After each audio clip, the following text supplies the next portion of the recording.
Gracias, Jesús. Bendecimos tu nombre, exaltamos tu magnificencia, honramos todo tu ser, Señor, por haber tenido misericordia de nosotros, que no nos merecemos, Señor, tu misericordia, que no nos merecemos tu bondad. Y hoy día podemos estar reunidos alrededor de tu nombre, en familia, como un solo cuerpo en Cristo Jesús, desde los distintos lugares donde cada quien se encuentra, Señor, para honrarte, para conocerte mucho más, para recibir de ti, Jesús, el alimento espiritual que es superior a cualquier otra deleite que podamos tener nosotros en este mundo. Dejando a un lado los quehaceres, dejando a un lado, Señor, para dedicar este día un momento, un tiempo para bendecir tu nombre, Señor, como iglesia, como congregación, Jesús, para postrarnos a tus pies, como lo hizo María, Señor. Atentos, concentrados para aprender de ti, Señor, a conocerte mucho más. Gracias, Jesús. Amén. Bien, los que están de casa, los que estén mirándome por los diferentes canales, pues les invitamos pues a tener su Biblia a la mano, ya sea en físico, ya sea en digital, para que usted pues pueda participar y que sea de provecho todo lo que pues vamos a mirar hoy conforme a la palabra de Dios.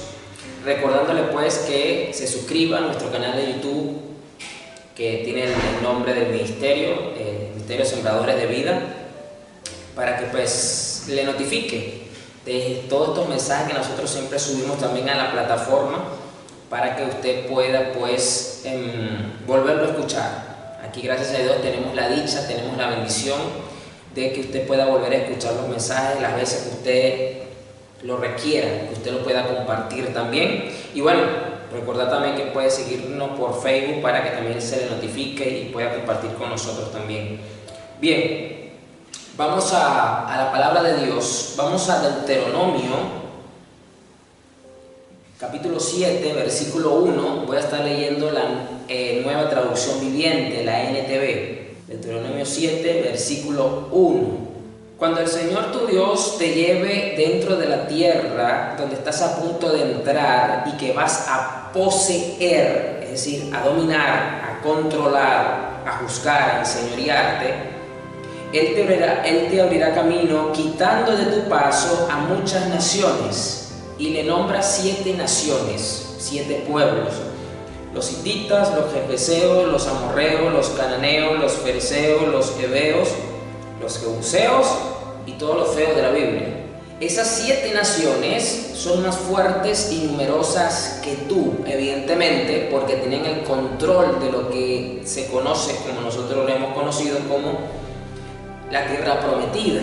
Ellos habitaban, controlaban y se habían asentado a lo largo y ancho de todo este territorio, y algunos de estas naciones, algunos de estos pueblos tenían avances tecnológicos militares para la época que los israelitas no manejaban, no conocían y no tenían, pero los israelitas no tenían un poderío militar en ese momento, pero sí tenían al Dios verdadero, al Todopoderoso de su parte.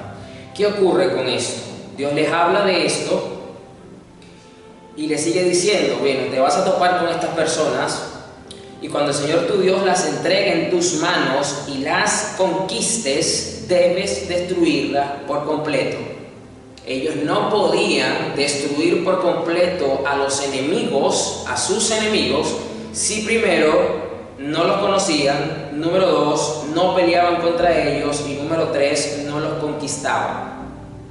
Este es el orden, este es el proceso que Dios hace siempre cuando está transformando nuestra alma, cuando ya dejó de ser esta tierra, dejó de ser Egipto, ya dejó de ser un desierto y ahora está siendo transformada en una tierra prometida donde fluye la leche y la miel, donde fluye el agua para vida eterna, donde el fruto del Espíritu empieza a manifestarse para la gloria del Padre.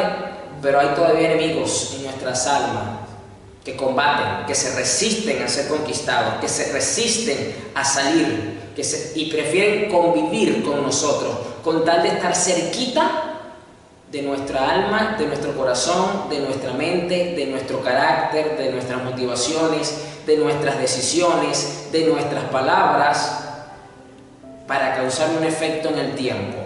Así actúan los enemigos de nuestras almas, así actúan los cananeos.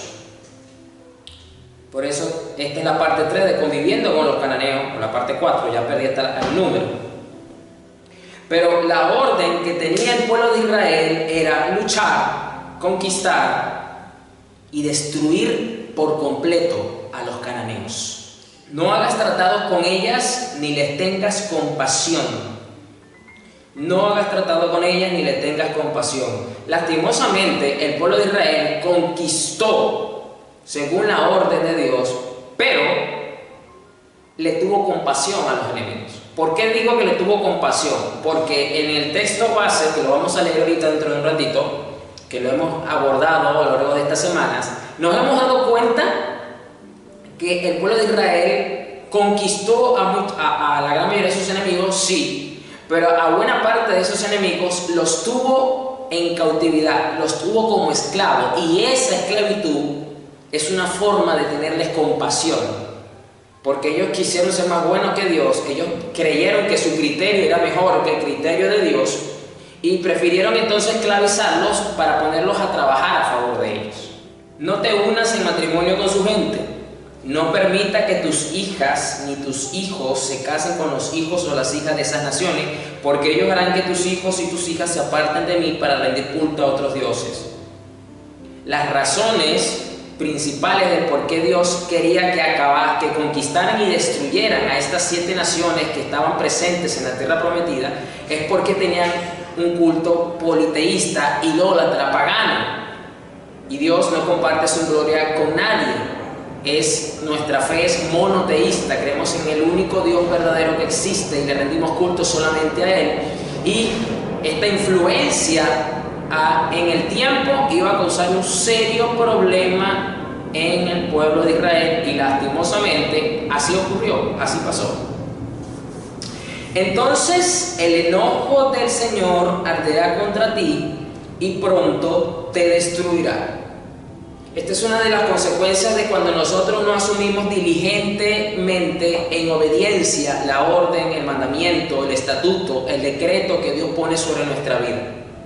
Vamos a hacer enojar al Señor, lo vamos a desagradar, y nosotros estamos para la gloria de Dios, nosotros estamos para agradar a Dios en todo nuestro ser. Entonces nosotros debemos de procurar no hacerlo molestar, no hacerlo enojar. ¿Y cómo lo hacemos enojar? Cuando no cumplimos cabalmente y diligentemente con toda la orden que Él exige. Dios fue muy claro en estas palabras: vas a ir a pelear con un pueblo que es más fuerte que tú, yo te voy a dar la victoria, tú tienes que pelear, tienes que conquistar y tienes que destruir.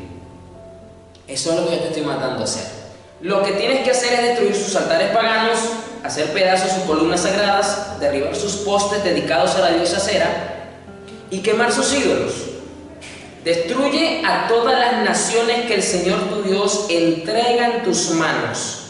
No les tengas compasión, ni rindas culto a sus dioses, porque caerás en su trampa. Estoy leyendo acá ahora el versículo 16. Brinqué del versículo 5 al versículo 16. Es decir, Dios les vuelve a advertir que tenían que destruir todo tipo de este culto, que no tuvieran ningún tipo de compasión, porque si no iban a caer en la trampa de estas naciones, que se está refiriendo al falso culto que estas naciones tenían. Esa es la trampa.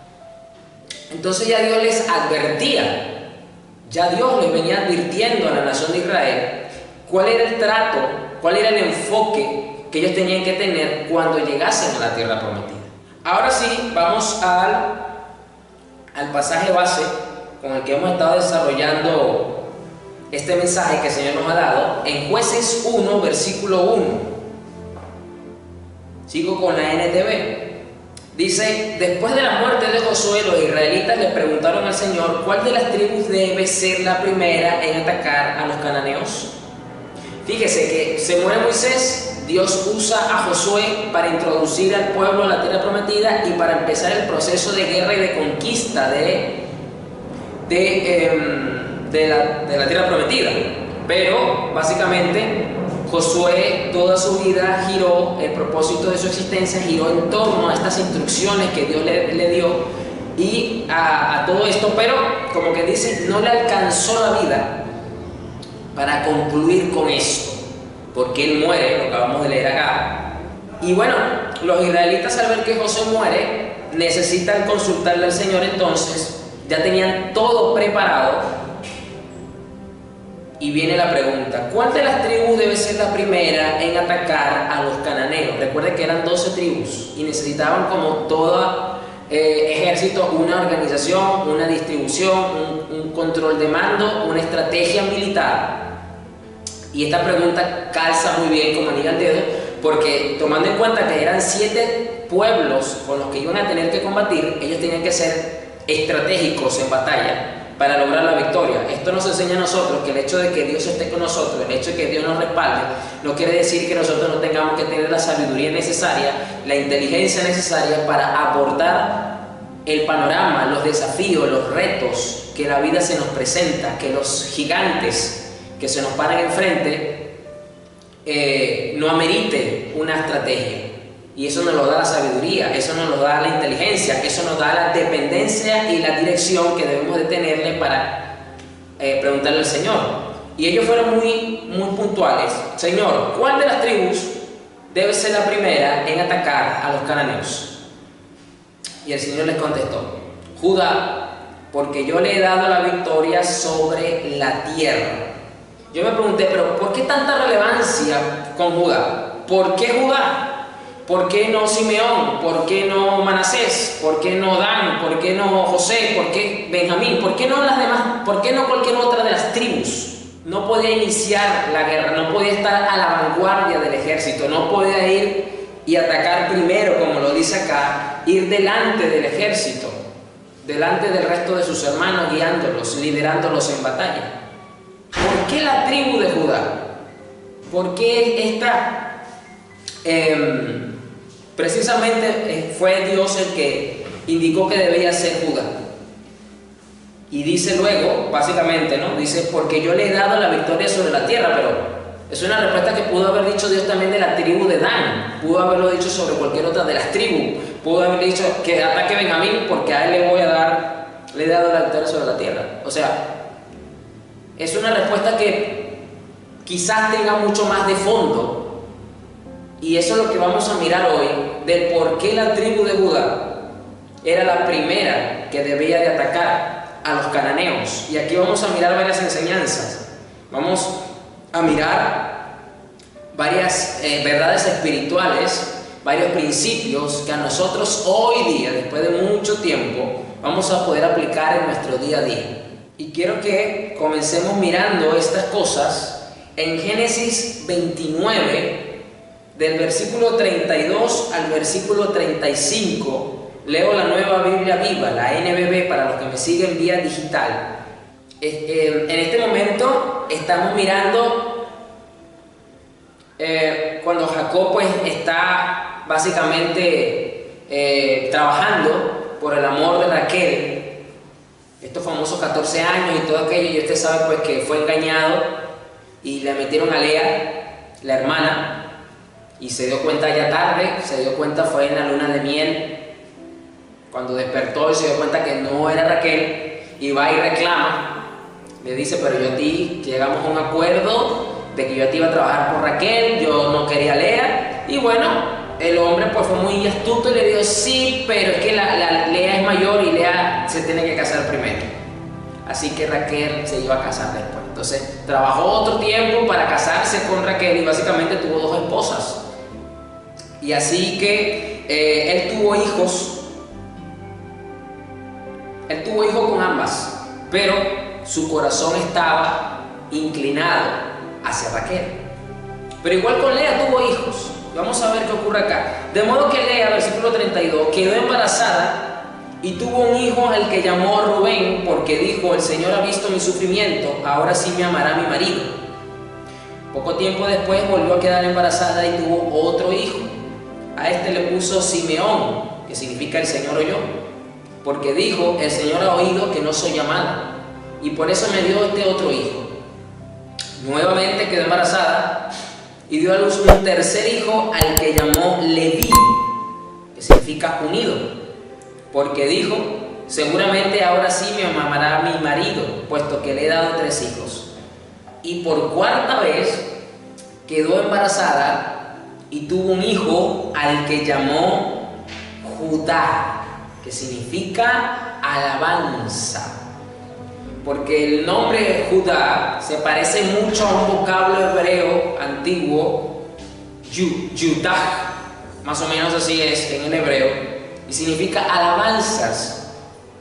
¿Y por qué Lea le puso este nombre a este cuarto hijo?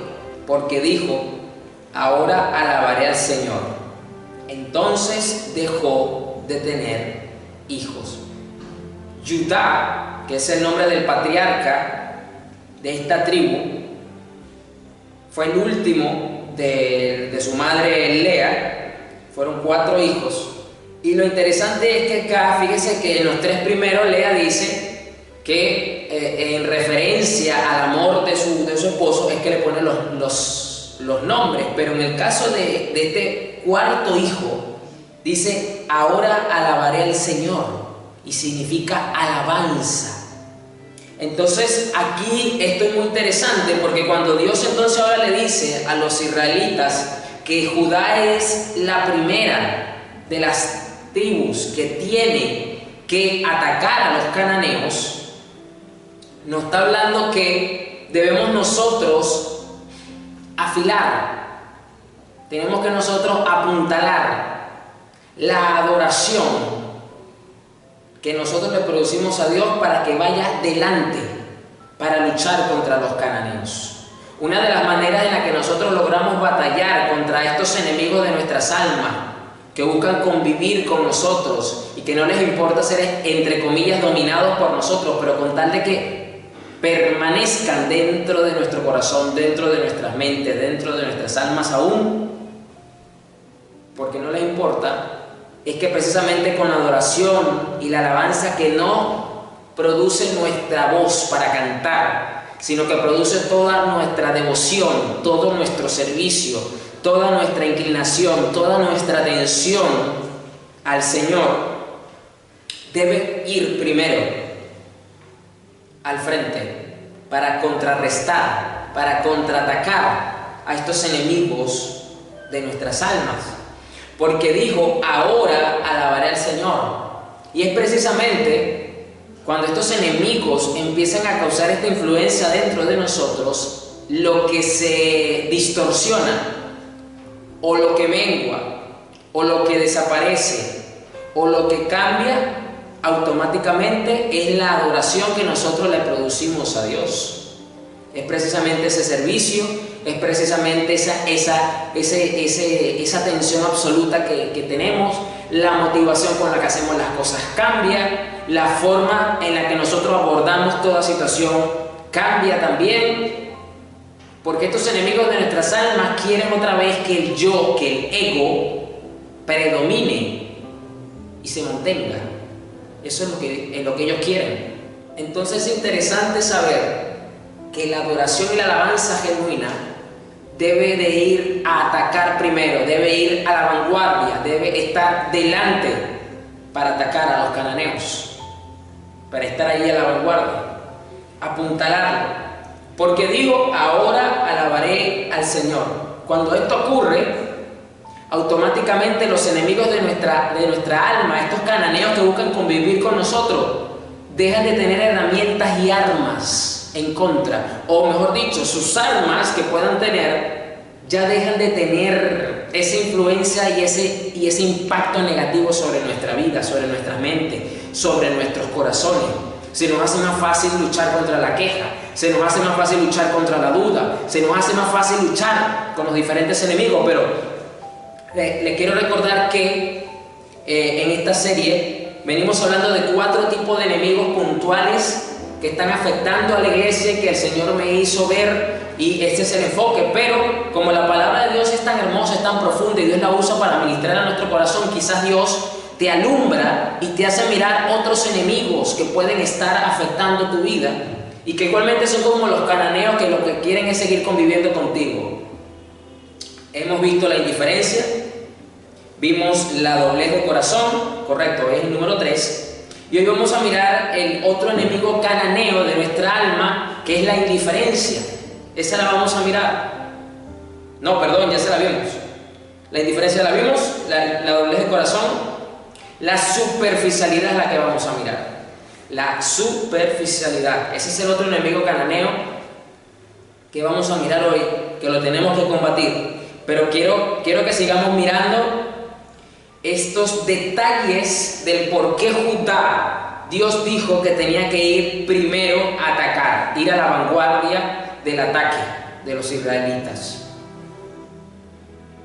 Más adelante, en el capítulo 49 de Génesis, yo quiero que usted vaya allí, aquí en el versículo 8 al 10, Génesis 49 del 8 al 10, leo la versión NTV. ¿Qué ocurre? Bueno, ya Jacob tuvo el encuentro con el ángel, ya Dios hizo una transformación en Jacob, ya se reconcilió con su hermano, porque recuerde que por robarle la primogenitura, él tuvo una enemistad con su hermano de muchos años, en la que literalmente Saúl lo quería matar, y así fue, estuvo a punto de hacerlo, pero Dios intervino, lo transforma, se humilla ante su hermano y la relación se restaura, y estos deseos homicidas desaparecen y queda marcado en el muslo, como usted lo sabe, que le fue tocado el muslo, y dice: ya no te vas a llamar Jacob, ahora vas a ser Israel. Bueno, pues evidentemente alcanzó la vejez, sus hijos crecieron y llegó el momento de bendecirlos con la bendición patriarcal, profética, porque dentro de lo que es la bendición sacerdotal desde el punto de vista familiar, es decir, desde los padres, en este aspecto había un poco de profecía, porque estas palabras dichas marcaron o definieron o alumbraron proféticamente lo que Dios iba a querer hacer con cada una de estos hijos, con sus hijos, evidentemente, con las tribus. Y en el versículo 8 dice: Judá, tus hermanos te alabarán. Es interesante que su alumbramiento, su venida a este mundo estuvo marcada porque la madre dijo: ahora voy a alabar al Señor. Y básicamente Judá, el nombre significa alabanza. Y acá el papá le dice: tus hermanos te alabarán. Fíjese cómo está todo relacionado, porque Dios honra a los que le honran, dice otro pasaje, ¿no? Dice acá luego: agarrarás a tus enemigos por el cuello, todos tus parientes se inclinarán ante ti. Esto me habla a mí de que Judá, cuando dice agarrarás a tus enemigos por el cuello, es decir, que iba a tener una actitud valerosa, de fortaleza, de valentía, de guerra, y que sus enemigos no le iban a poder hacer frente a la tribu de Judá. Todos tus parientes se inclinarán ante ti. Esto habla de reconocimiento de liderazgo. Esto habla de reconocimiento, de respeto, de honra, de admiración que tenían o que iban a tener sus hermanos para con Judá, para con la tribu de Judá. Y así ocurrió por un tiempo en la historia. Las demás tribus le tenían respeto, le tenían admiración y veían con un gran liderazgo a la tribu de Judá. Todos tus parientes se inclinarán ante ti. Judá, mi hijo, es un león joven que ha terminado de comerse a su presa. Es un león joven que ha terminado de comerse a su presa. Aquí vemos una profecía mesiánica porque apunta a Cristo, porque él es el que se conoce como el león de la tribu de Judá, que ha terminado de comerse a su presa, se agazapa como un león y se tiende. Es decir, se acuesta en control, con ese vigor, con ese temple que atemoriza a los enemigos. Se agazapa como un león y se tiende como a una leona. ¿Quién se atreverá a despertarlo? El cetro no se apartará de Judá.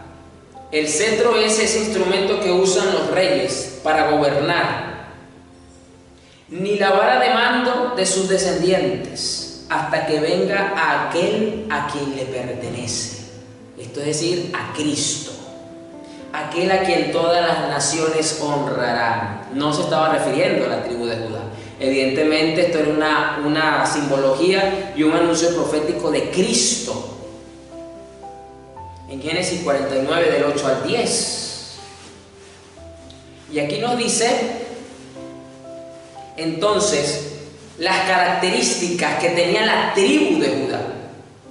La tribu de Judá tenía esta fiereza, tenía este liderazgo, tenía esta fortaleza, tenía este respeto de las demás tribus. Y se le representa simbólicamente con un león, proféticamente hablando de Cristo, pero por todas esas características que representa un león. El león es el líder de la manada, precisamente. La tribu de Judá por muchos años tuvo un liderazgo, tuvo una influencia sobre el resto de las demás tribus, importante. Eso después con el tiempo cambió, pero estas profecías se cumplieron. Cada una de estas bendiciones patriarcales que recibieron cada uno de los hijos de Jacob, de Israel, se cumplió en su tiempo y en su momento en determinados años de la historia de este pueblo. Pero acá vemos otra razón del por qué Dios dice que tenía que ser Judá. Entonces, ¿cómo nosotros adaptamos a eso ahora? Acabamos de ver que la alabanza debe ir delante de nosotros, debe ser la vanguardia, debe ser esa herramienta, esa lanza con la que primero nosotros atacamos a estos cananeos que quieren convivir con nosotros. Y esto tiene que ser ¿qué? Tiene que ser una alabanza, tiene que ser una adoración sólida, tiene que ser una adoración influyente, tiene que ser una adoración que tenga control, que tenga dominio, que muestre un liderazgo en nuestra vida, es decir, que sea lo que predomina, lo que influencia toda nuestra cosmovisión y todo nuestro estilo de vida. Y aquí yo no estoy hablando de canciones, aquí yo no estoy hablando de pasar todo el día cantando, para los que me escuchan por primera vez. Esto tiene que ver con un estilo de vida profundo y rendido en adoración, en la que nuestra única meta fundamental y principal y superior es que todo lo que hagáis, sea de palabra o de hecho, hacedlo como para el Señor, como lo dijo el apóstol Pablo. Es decir, que hasta nuestros sufrimientos, nuestras vicisitudes, nuestras circunstancias adversas sean una motivación para que Dios se glorifique en nuestra vida, para que la gente admire y diga definitivamente que este sí es cristiano, definitivamente que el Dios de fulanito, el Dios de sutanejo, el Dios de mi vecino es el Dios verdadero. Que produzca ese tipo de comentarios en nuestra vida. El cetro no se apartará de Judá, ni la vara de mando de sus descendientes. El cetro es esa figura, esa herramienta, ese báculo de gobierno que tienen los reyes en la mano. No se apartará de Judá. Otras versiones dicen que Judá será el legislador. No se apartará de Judá. ¿Por qué no se va a apartar? Porque la verdadera adoración y la alabanza va de la mano de la palabra de Dios, para vivir de esa forma, porque esa es la verdadera adoración y la alabanza que nuestra vida debe manifestar, una obediencia a la palabra de Dios, que seamos legislados por la palabra de Dios en firmeza, hasta que venga aquel a quien le pertenece, aquel a quien todas las naciones honrarán. Esto es bastante interesante entonces, de la razón del por qué Dios le responde a las tribus y le dice que debe de ser Judá la que ataque primero. Y leo rápidamente lo que dice cuando le responde que debe de ser Judá, para tenerlo presente. Porque yo le he dado la victoria sobre la tierra, dice el Señor sobre la tribu de Judá. Claro, porque dentro de la bendición profética que recibió Judá, su patriarca, dice: agarrarás a tus enemigos por el cuello. ¿Qué me habla de eso de forma implícita e indirecta? Que va a tener la victoria sobre todos sus enemigos, tal cual. Es un cumplimiento profético. Entonces nosotros debemos de ser, nuestra adoración debe de ser como un león joven que ha terminado de comerse la presa. Nuestra adoración debe de doblegar a estos enemigos, a estos cananeos que se quieren levantar, que quieren convivir en nuestra mente, en nuestros corazones, en nuestras almas. Esto es fundamental para nosotros. Pero esto no queda aquí. Vamos a ver otro factor por el cual Dios dijo que la nación, que la tribu de Judá debía ser la primera en atacar a los cananeos. Vamos ahora a Números 1, del 1 al 3. Aquí leo la NTV. Números 1, del 1 al 3. Aquí nos vamos a ir ahora un poquito mucho más atrás para que podamos ver las razones del por qué era Judá la que tenía que atacar. Hay algo que ahora en lo natural fue tomado, como que se les olvidó este detalle a las tribus, pero Dios se lo recordó al darles la orden de que tenía que ser Judá la primera que tenía que atacar. Números 1 del 1 al 3 dice: un año después de la salida de Israel de Egipto, el Señor le habló a Moisés en el tabernáculo en el desierto de Sinaí. El primer día del mes de ese año le dijo: registren los nombres de todos los guerreros de toda la comunidad de Israel por sus clanes y su familia. Anoten en la lista a todos los hombres que tengan 20 años o más y que sean aptos para la guerra. Aquí estoy leyendo ahora voy a leer los versículos 20 21 y después versos 26 al 27, porque quiero que usted vea estos detalles. Anoten en la lista. Dios le dice a Moisés que le diga a Aarón que haga una especie de censo, en pocas palabras, y que este censo es a nivel, vamos a decirlo así, militar, porque le dice: anoten a todos los hombres que tengan 20 años o más, de 20 años para arriba, y que sean aptos para la guerra. Luego le dice, más abajo: tú y Aarón anoten a las tropas, y este es el número de los hombres de 20 años o más que eran aptos para la guerra, como quedaron escritos en el registro según su propio clan y su familia. Ahora leemos versículo 26 y versículo 27 de Números 1. Yo sé que este es un libro que muchas veces a los cristianos no les gusta leer porque es como un poco tedioso, porque habla precisamente de listas, de números, de cosas, y parece como que aparentemente irrelevante en muchas ocasiones. Pero recuerda que todo lo que usted encuentra en las Escrituras es de edificación, de exhortación, de corrección para nuestra vida. En Números 1, 26 y 27 dice: Rubén, el hijo mayor de Jacob, tenía 46.500 descendientes, es decir, hombres mayores de 20 años que podían luchar. Y este es el dato más interesante que usted encuentra aquí, versículo 27. Judá tenía 74.600 hombres mayores de 20 años dispuestos y aptos para la guerra. Era la tribu que numéricamente tenía más hombres para ir a luchar. Si usted lo compara con otras tribus, le sacaba una diferencia de más de 12.000 hombres al próximo que se le acercaba en número. Por lo tanto, la tribu de Judá, a nivel natural, era la tribu que más soldados tenía para la guerra, para la batalla. Esa es otra razón por la cual Dios le dice a los israelitas: la tribu de Judá debe ser la primera en atacar. ¿Para qué? Para atacar con contundencia, para atacar con fuerza, porque son mayorías, tienen mayor número de soldados para la batalla. ¿Qué quiere decir esto? Que tú y yo podemos tener muchas cualidades en las cuales tenemos que desarrollar virtudes, tenemos que dar fruto, tenemos rasgos característicos hermosos de la naturaleza de Cristo y todo aquello que es necesario tenerlo, por supuesto, pero la adoración que produce nuestro estilo de vida, esa alabanza genuina que debe salir de nuestro corazón, debe de ser mayor en cantidad. Debe de ser mayor en cantidad. Y le recuerdo, como yo lo dije hace rato, esto no tiene nada que ver con que si usted sabe cantar o no, con que usted pase todo el día o no poniendo canciones de YouTube cristianas o no. No tiene nada que ver con esto. No tiene nada que ver con esto. Si usted quiere conocer un poco más de lo que es la adoración, le invitamos a entrar a nuestro canal de YouTube, donde tenemos una serie, donde tenemos varios mensajes interesantísimos, hermosos de edificación referente a lo que Dios dice, lo que Dios considera sobre lo que es realmente la adoración.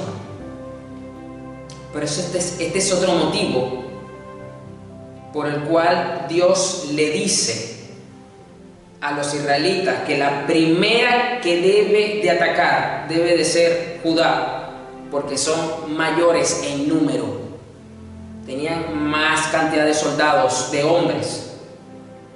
Ahora, retornando a la lectura de Jueces 1:1, continuamos con el relato.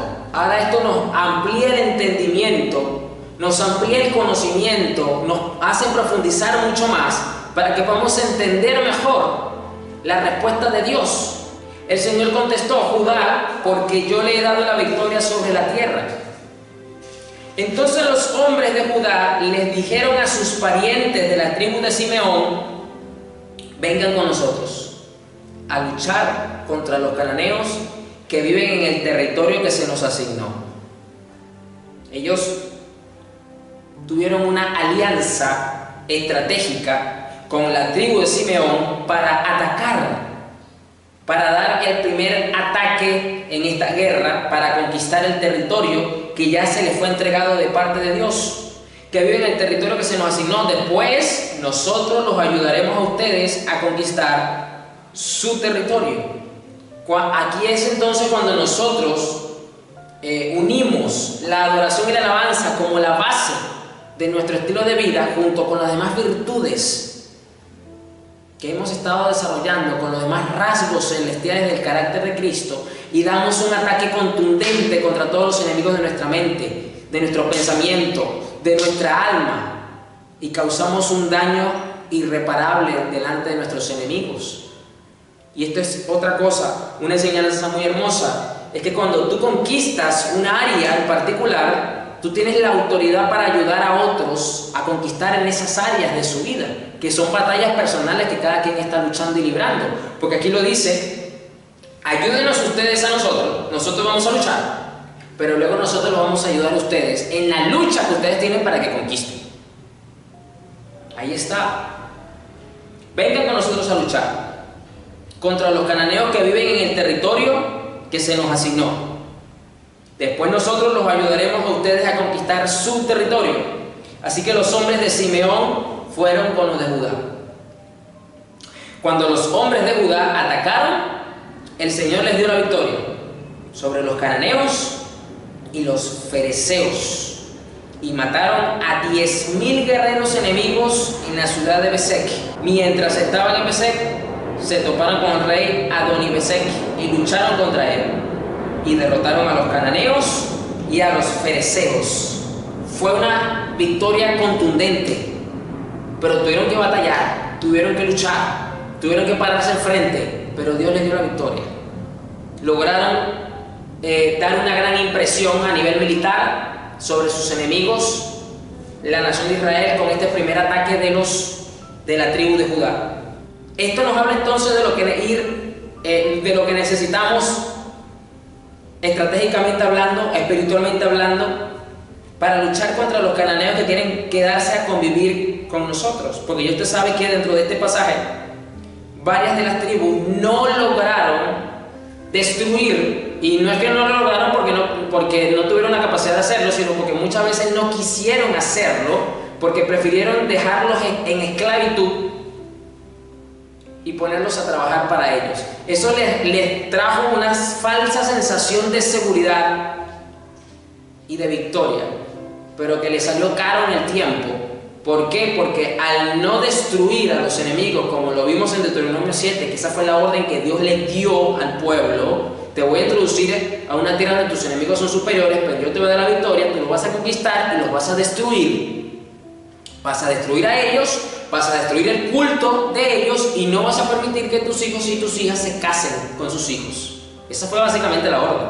Pues lastimosamente, esa parte final que acabo de citar no la cumplieron, y los hijos se casaron y las hijas se casaron con personas de estos pueblos, y esto los hizo caer en la trampa, y se mezcló el culto y se contaminó el pueblo con este culto, y Dios se molestó. Parte de esto, fíjese que ellos se pudieron haber evitado esto si ellos hubiesen sido diligentes en obedecer conforme al estatuto divino. Usted y yo nos vamos a librar de muchas circunstancias en el futuro, cuando nosotros, en el momento en que Dios nos da una orden, lo cumplimos a cabalidad y con toda diligencia. Porque recuerda que Dios ve el futuro. Recuerda que Dios es omnisciente, Dios sabe el presente, el pasado, el presente y el futuro en un solo momento, porque a Él no le afecta el tiempo y el espacio, no está sujeto a eso. Él está por arriba del tiempo y el espacio, porque Él creó también el tiempo y el espacio. Y Él ve todas las cosas.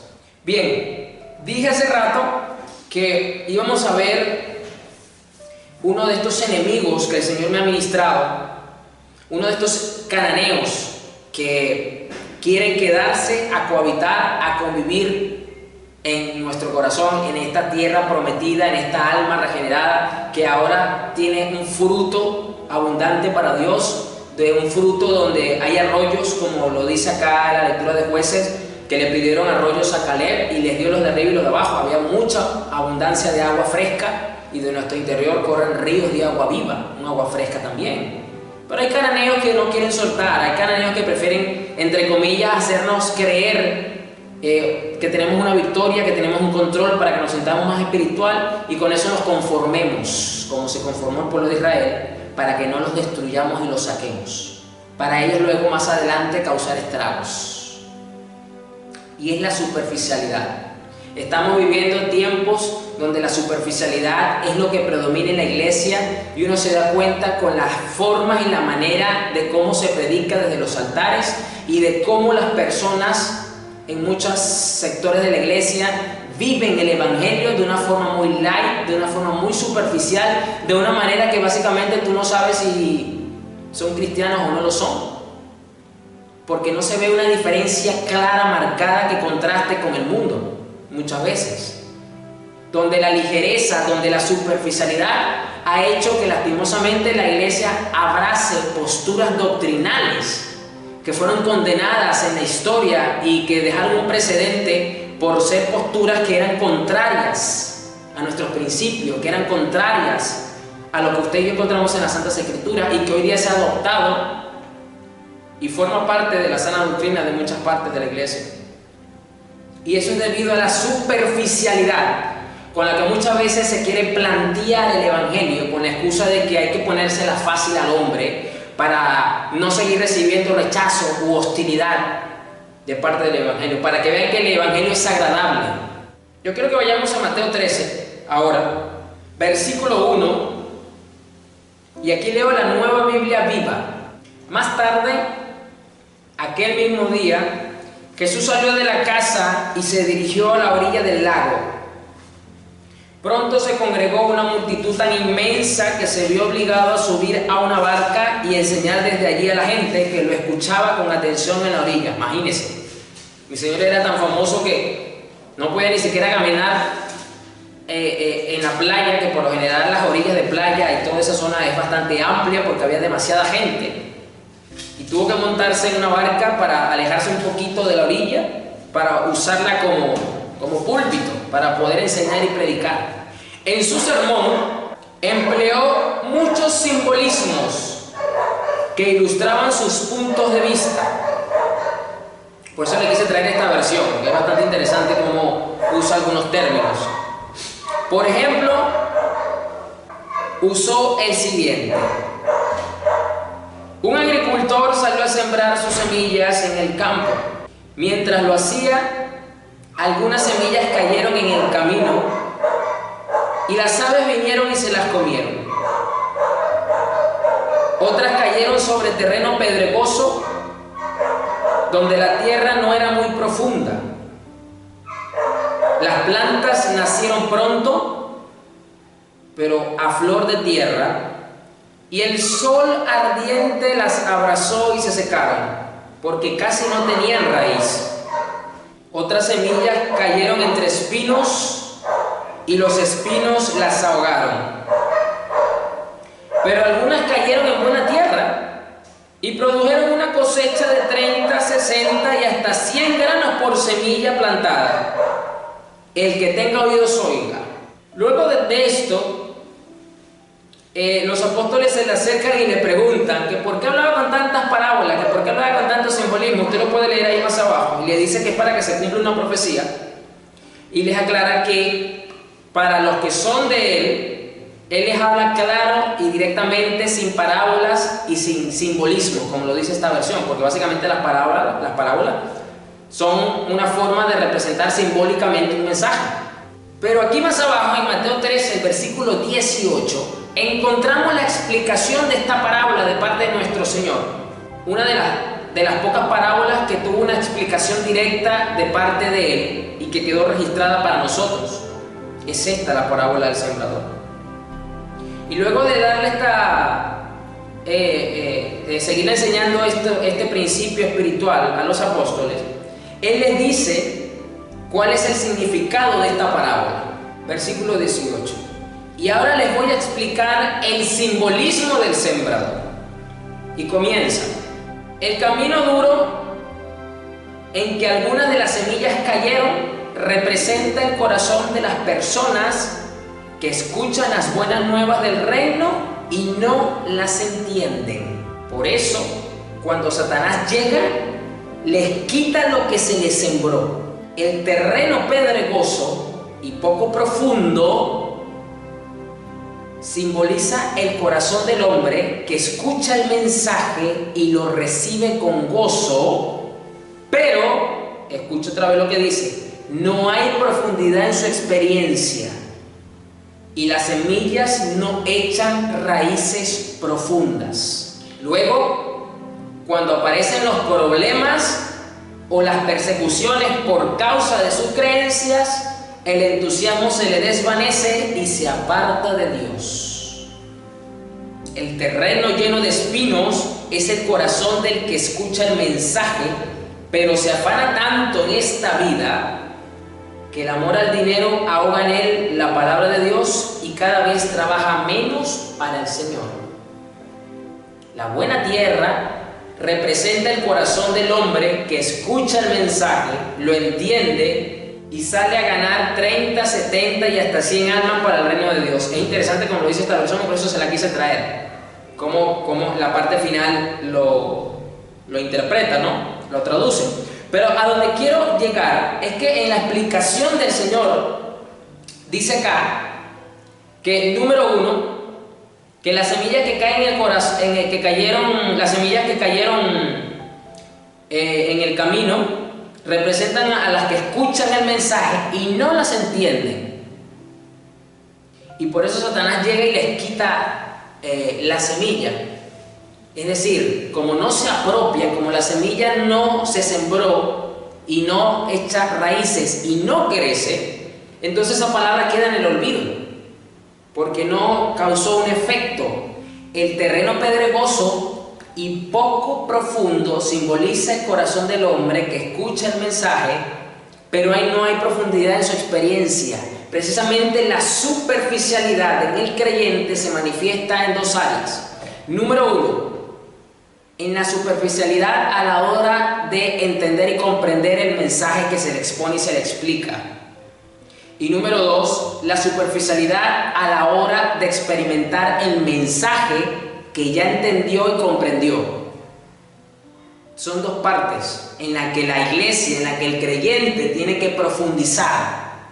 Número uno, en el entendimiento y la comprensión del mensaje. Número dos, en la experiencia, en el aplicativo, en el día a día de ese mensaje que ya entendiste y comprendiste, ponerlo por obra, practicarlo lo más profundamente posible. De esas dos cosas carece la iglesia, de esas dos cosas el Señor quiere que tratemos con estos cananeos, con este cananeo que busca convivir con nosotros, que nos mantengamos en la superficialidad de las Escrituras, tanto en la comprensión como en la práctica. Estos cananeos, este cananeo en particular, no quiere que tú y yo profundicemos de ninguna manera en la semilla del reino de los cielos, en la palabra de Dios. Ellos prefieren mantenernos, que tú te conformes con la superficialidad del poco entendimiento o comprensión de la palabra cuando escuchas el mensaje, y mucho más aún, la superficialidad a la hora de aplicarlo en tu vida. Este cananeo quiere eso y quiere seguir conviviendo con nosotros de esta manera. Por eso es mi oración siempre por la iglesia, que la iglesia tenga hambre y sed por Dios, hambre y sed por su palabra, que tenga profundidad a la hora de entender y comprender la palabra de Dios y que tenga profundidad en su corazón para aplicarlo en el día a día, porque de esa manera la semilla va a tener raíces profundas y va a crecer y va a dar un fruto hermoso en nosotros. El terreno pedregoso y poco profundo, una de las razones del por qué la iglesia tiene este cananeo de la superficialidad e enseñoreándose del territorio de su alma, de su mente y de su corazón, es porque todavía hay ciertas durezas, porque eso es lo que es un terreno pedregoso, que hay muchas piedras que impiden entonces el sembrar. Por eso es que cuando el agricultor ara la tierra, que hace los surcos en el piso, que abre para sembrar la semilla, quita esas impurezas, quita el exceso de piedra, de dureza que pueden afectar la semilla. Por eso Dios tiene que venir muchas veces con trato fuerte, tiene que venir en su inmensa sabiduría como Padre para educar, para corregir, para formar nuestra vida de cierta manera que muchas veces no nos agrada, pero Él lo está haciendo para quitar durezas de nuestro corazón, para quitar dureza, para que podamos conquistar y expulsar, destruir la superficialidad, para que la palabra pueda tener de verdad raíces profundas en nuestra comprensión y en nuestra experiencia al ponerla por obra. El terreno pedregoso y poco profundo simboliza el corazón del hombre que escucha el mensaje y lo recibe con gozo en el momento, con una emoción. Es por eso que hoy día gran parte de la iglesia es muy sentimental y es muy emocional. Reciben, usted lo ve con gozo, aleluya, gloria a Dios, cuando reciben un mensaje en la iglesia, y se emocionan y lloran y rajuñan el piso y se guindan del techo y toda es una manifestación, y gloria a Dios en la presencia, y se espelucan y todo. Pero es cuestión de tiempo, luego que se vayan para su casa, que tengan que afrontar el día a día, la cotidianidad de sus vidas, donde se ve o no el fruto, donde se ve la superficialidad o donde se ve la profundidad de la palabra, de la semilla que recibieron. Es allí donde se nota. No es en la iglesia cuando todos estamos reunidos, porque ahí todos son santos, ahí todos son súper espirituales, ahí todos son apóstoles, profundos en todo sentido. Pero no hay profundidad en su experiencia y las semillas no echan raíces profundas. Luego, cuando aparecen los problemas o las persecuciones, el entusiasmo se le desvanece y se aparta de Dios. Es precisamente cuando viene el día malo, cuando tiene que afrontar la realidad de las circunstancias, del problema, de la escasez, de la situación que están viviendo, que se pone a prueba o no esa superficialidad o esa profundidad que tiene, sale a relucir. Y cuando dice acá que se aparta de Dios, no necesariamente quiere decir que se va para el mundo o que se va a convertir en ateo, sino que simplemente, como carece de profundidad de la comprensión de quién es su Dios, del Evangelio, y carece de profundidad a la hora de aplicar el Evangelio en el día a día, vive alejado de Dios, de su fe. Porque lo que nos acerca a nuestro Dios no solamente es las prácticas cotidianas habituales en las actividades religiosas que tenemos, de congregarnos, de diezmar, de ofrendar, de alabar, de venir a los cultos, etc. No. Esa cercanía que tú tienes con Dios se manifiesta es en tu diario vivir, en el día a día, de con cuánta profundidad tú vives el Evangelio. Ahí está cerquita uno de Dios. Es allí. El terreno lleno, a ver, la otra. El terreno lleno de espinos es el corazón del que escucha el mensaje, pero se afana tanto en esta vida que el amor al dinero el amor al dinero ahoga en él la palabra de Dios y cada vez trabaja menos para el Señor. El poco compromiso en el servicio por causa de los afanes de este mundo, por causa de los afanes que estamos viviendo, hacen que más de uno trabaje menos para el Señor. Y eso es una muestra de superficialidad, porque están más sumergidos en los afanes de este mundo, que impide que la semilla se siembre y dé un fruto maravilloso en nuestra vida. La palabra entonces no está tampoco dando un fruto, porque somos nosotros, es usted, soy yo, lo que nos afanamos tanto por las cosas de este mundo, porque soy inmigrante, porque vivo alquilado, porque tengo que trabajar, porque tengo que producir, porque me tengo que enfocar en esto, me tengo que enfocar en lo otro. Haga todo eso, por supuesto que lo tiene que hacer. Para los que son extranjeros, acá en Perú, o donde me esté usted escuchando y usted sea extranjero. Pero tiene que ocuparse en las cosas del Señor. Y lo dice. Pero se afana tanto en esta vida que el amor al dinero, que las preocupaciones por las cosas que tiene que pagar, por las cosas que tiene que comprar, por las cosas que tiene que mantener, ahoga en él la palabra de Dios y cada vez trabaja menos para el Señor. Eso es característico de alguien que manifiesta superficialidad. Eso es una superficialidad. Tiene una superficialidad en la fe que tiene, pero tiene una profundidad en los afanes de este mundo. Fíjese, la contra. Superficialidad en las cosas del Señor, pero profundidad en los afanes de este mundo. Ese es un tipo de profundidad que tenemos que evitar. Ojo, con esto no estoy diciendo que usted no se ocupe de las responsabilidades y los deberes que usted tenga que hacer. Cuidado, porque no quiero ser malinterpretado ni ser descontextualizado en la enseñanza que estoy dando.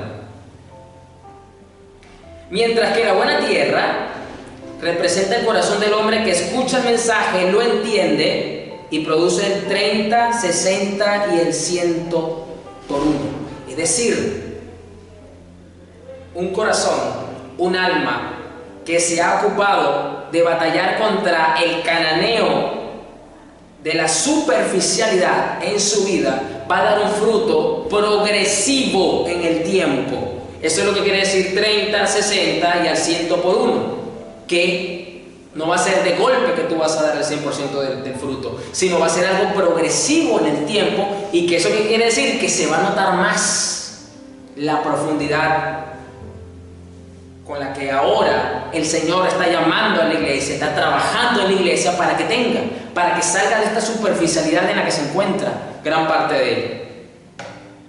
Una de las cosas que sí, honestamente yo noté mucho cuando me voy a la historia de la iglesia, cuando veo libros, pasajes, referencias, sermones de hermanos que nos precedieron, que ya no están entre nosotros, que estuvieron en la iglesia hace siglos atrás, y me topo con algunos mensajes, algunos escritos, y noto una profundidad que honestamente, y lo interesante es que en poco hay mucho de lo que están diciendo, por la profundidad que tienen de su entendimiento y en su experiencia, que honestamente usted lo compara con cualquier literatura de hoy día de muchos pastores o supuestos apóstoles, que son libros aparentemente muy grandes en páginas, y notas la superficialidad en comparación con estos escritos viejos y antiguos que a lo mejor muchos hoy día ni siquiera saben que existen y que son gratuitos para muchos y que son de enorme bendición por la profundidad con la que entendieron y vivían el Evangelio. Y a eso Dios está llamando a la iglesia, a eso Dios está haciendo este llamado de que este cananeo debe de ser desalojado completamente. Pero ¿esto qué amerita? Esto amerita disciplina. Esto necesita una búsqueda constante. Esto amerita incomodar la carne muchas veces. Esto amerita sentarnos a priorizar y a organizar nuestros deberes y responsabilidades. Esto amerita compromiso profundo y genuino con el Señor y con las cosas del Señor. Pero es necesario hacerlo. Es necesario que Judá ataque primero. Es necesario que tú apuntales la alabanza, que tú apuntales la adoración. Y quizás la razón aunque sepas esto, pero quizás no ves este resultado que estás mirando en la palabra, es porque necesitas profundizar más en la adoración y la alabanza, para que sea mayoría, para que sea robusta, para que sea la mayor influencia de tu vida y afecte a todas las demás áreas y tú puedas trabajar en conjunto con todas las con las demás virtudes y puedas por fin expulsar a estos cananeos que quizás el Espíritu Santo por medio de esta palabra está ministrando a tu vida, está ministrando a tu corazón, está ministrando a tu alma. Porque hay que expulsarlos. No podemos conformarnos con dominarlos. Hay que expulsarlos completamente. Hay que dejar la superficialidad en todo sentido de nuestra vida. Y esto es una meta que honestamente yo como ministro del Evangelio tengo. Que si los que me escuchan, las personas que Dios trae a este ministerio, a esta iglesia, yo logro que tengan esa hambre y esa sed y profundicen en el Evangelio, no solamente en su comprensión, en su entendimiento, sino en la experiencia diaria. Aplicando eso, yo estoy satisfecho y estoy pagado como ministro. Porque eso es lo que Dios quiere. Eso es lo que Dios anhela. Eso es lo que Dios desea. Yo puedo decir entonces que una iglesia superficial, que un cristiano superficial, molesta el corazón de Dios. Molesta el corazón de Dios. ¿Por qué? Porque su semilla no da el fruto. Porque Dios dijo que había que conquistar y sacar a estos cananeos. Y eso es lo que Dios desea. Así que, amada iglesia, esto es un llamado a profundizar. Es un llamado a salir de esta superficialidad en la que gran parte de esta generación se encuentra, para que de esta forma realmente seamos cristianos con raíces profundas realmente, no solamente en el conocimiento, sino en la experiencia. Y esto va a afectar todas las áreas de tu vida, esto va a afectar tu familia, esto va a afectar con los que convives, esto va a afectar la forma en la que trabajas, esto va a afectar absolutamente todo. Y de esto se trata la reforma. Así que me quedo con estas palabras: el terreno de mi Señor, el terreno pedregoso y poco profundo, simboliza el corazón del hombre que escucha el mensaje y lo recibe en el momento. ¡Qué buena palabra, pastor! Tremendo mensaje, y se emociona en el momento. Pero no hay profundidad en su experiencia y las semillas no echan raíces profundas. Este cananeo de verdad que causa un impacto terrible. Este cananeo produce estas durezas en el corazón para evitar que tengamos raíces, para que la semilla no eche raíces profundas en nosotros. ¿Cuánta dureza de corazón tenemos que todavía quitar, limar? ¿Cuánta dureza de corazón Dios tiene que seguir trabajando en su pueblo? ¿Cuánta dureza hay? Con este mensaje de Dios lo que está haciendo es alumbrar el entendimiento y hacerte consciente de esta realidad espiritual, para que entonces, como el pueblo de Israel, tomes la responsabilidad de luchar con el respaldo divino para controlar y destruir a este enemigo de nuestro ser, de nuestra devoción a este cananeo. Vamos a orar, póngase sobre sus pies. Si usted está en casa, está en familia, reúnase con la familia y vamos a orar por eso. Yo sé que estar en casa es otro tipo de cananeo que busca tentar, ¿no? Porque estamos en casa, en la comodidad, es esto y lo otro. Señor, gracias por tu palabra. Gracias porque tú nos enseñas. Gracias porque tú nos iluminas. Gracias, Jesús, porque tú nos estás haciendo consciente de estas verdades para que las asumamos profundamente en nuestro entendimiento, para que luego le apliquemos en nuestra experiencia diaria de una manera profunda también. Gracias, Jesús, porque de esta manera avanzamos a una relación más profunda contigo, para que tengamos un conocimiento más profundo de ti, Señor. A pesar de estar en nuestra condición de pecaminosidad, que todavía estamos en un proceso de santificación constante, Señor, que tú nos guardas paciencia absoluta. Gracias, Jesús, porque tú nos permites profundizar en este maravilloso evangelio que tú has traído a nuestra vida, Señor. Padre, bendice a tu pueblo, Señor, de esta manera. Ayúdales, Espíritu Santo, a que desarrollen esta profundidad, para que luchen contra la superficialidad en sus vidas, para que realmente el Evangelio tenga raíces profundas en ellos y ellos tengan raíces profundas en el Evangelio también, Señor. Padre, para que así, Señor, sus hogares sean esa tierra prometida que dé fruto maravilloso al 30, al 60 y al 100 por uno para la gloria de tu nombre, Señor. Para que no haya ningún tipo de dureza de corazón que les impida, Señor, tener el gozo genuino que tu salvación produce en nuestras almas, en nuestras mentes, en nuestros corazones, Señor. Gracias, Jesús, por tu bondad, por tu misericordia, Señor. Amén.